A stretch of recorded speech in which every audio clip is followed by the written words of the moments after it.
Hindi, kasi diba di ba may gig ka? Di ba may practice ka mamaya? Oo, hinihintay ko lang mga kabanda ko. Samahan kita. Okay.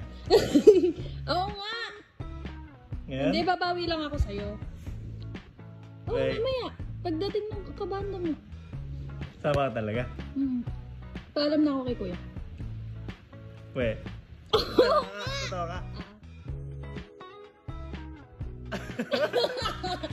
Ayaw mo ba? Gusto. Nagulat lang ako. Sige.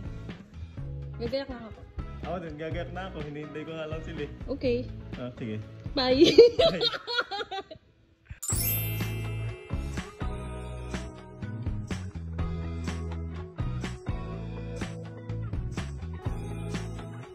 Dito na kami sa studio. Magpa-practice na siya. Practice na ako. Kinakabahan ako. Bakit? Ngayon mo lang kasi marinig na wala kasi siya guys nung first gig ko. Oo. Saan ba yun? Manila? Sa Manila. Oo, hindi ako nakasama nun. Tsaka hindi kami close nun. At saka hindi pa niya ako naririnig kumanta ng sarili kong kanta ng live. Oo, kaya excited din ako mapakinggan. Okay, nakabahan. Okay, bye. Bye. Dito kami nag-practice nun eh. Last gig namin. Ay, last gig. Dito kami nag-practice. Second gig pa lang namin yan. So, less ka ba? Pero nakakaba kasi. Nanonood ka. Ay, ganun. Ayun na. Dito na tayo. Let's go na. Game time na guys.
Ano yung pitch check?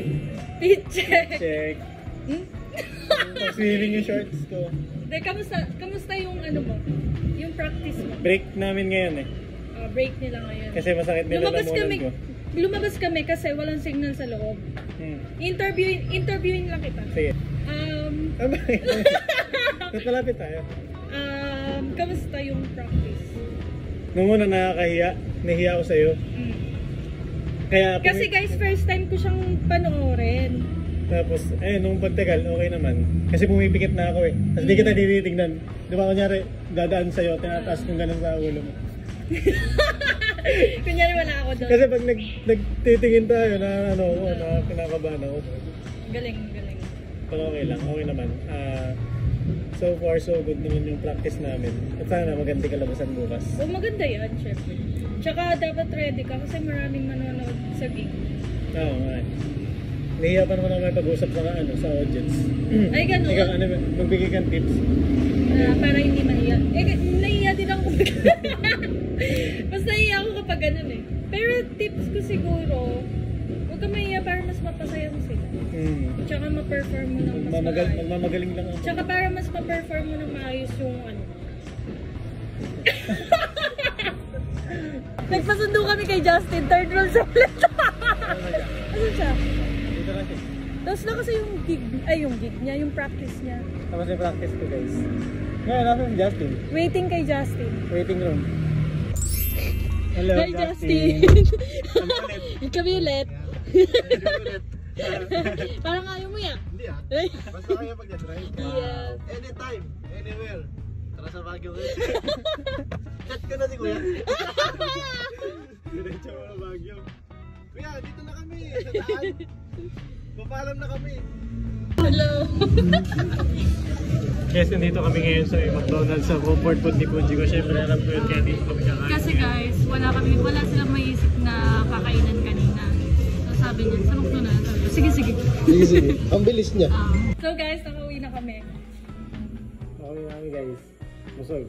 Busog, Kami sa McDonald's. Ayun, mas nakaka-appreciate siya kapag sa personal niya talaga na napakinggan. Yung mga song. Ano yung pinaka-nag-spam sa lahat? Yung last, yung yung waiting room. Talaga? Bakit yun yung favorite? Kasi nun, hindi ko siya madalas napapakinggan. Hindi tulad ng Dreamscape, yung For You. Kasi yun yung palaging pinapatugtog nila eh. Ang ngayon mo na siya narinig ng live. Galing. Kinakabahan nga yan. Pero okay lang, kakayanin. Manunod ka ba? Oo. Eh, kung sila manood, puputa ako. Wow! Wow! Oo nga! Sabi ko yun,